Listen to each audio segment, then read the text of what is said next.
During the 78th session of the United Nations General Assembly in the US, President Ranil Wickremesinghe emphasized the critical issues faced by middle-income countries in times of financial distress. He went on to draw attention to the challenges faced by these countries due to the lack of a common framework and procedure.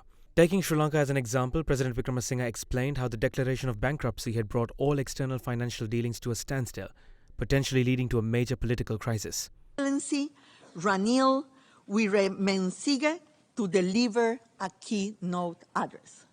The fate of the middle-income countries, because there is no common framework, there is no procedure for the middle-income countries. I will give an example of Sri Lanka. When bankruptcy was declared, all external financial dealings came to a halt. We are heading for a major political crisis again. But thanks to the fact that Sri Lanka had to apply for regraduation and was able to obtain it in a short time, and the gift of fertilizer from the US government, we were able to prevent another political crisis taking place. Therefore, I would first highlight on the need for a plan for the middle-income countries in financial difficulty. Secondly, while discussing all the proposals that have been put forward, we must also look at what is available in the global economy. This year, the projected global GDP is 105 trillion US dollars. Of this, 91 trillion US dollars is the public debt. So we are working on these assumptions. We have to use what is available to begin with. Currently, $100 billion is available as a part of the IMF Resilience and Sustainability Trust. In the interim, let us utilize this fund. The first step is to get the IMF Resilience Fund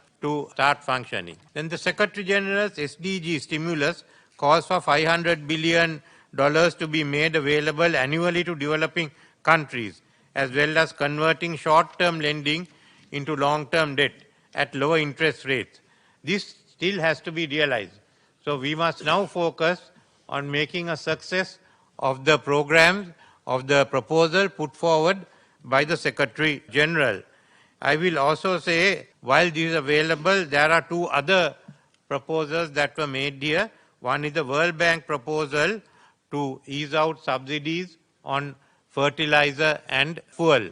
I think this is a proposal worthwhile considering if the money saved can be redirected to other areas.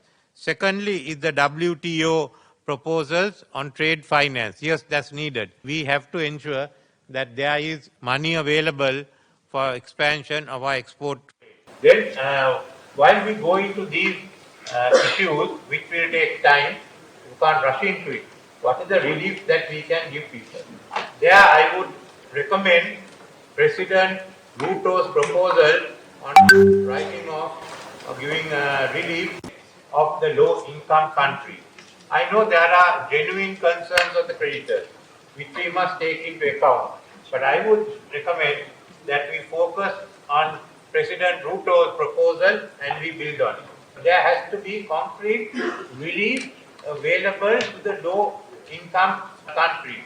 If we don't provide that relief immediately, we can, I think, write off all the other proposals we have. We have to address this issue. So I will not take any more of your time, but to bring to your notice that in UN on this issue we have achieved solidarity in words. Madam, when will we achieve solidarity in action?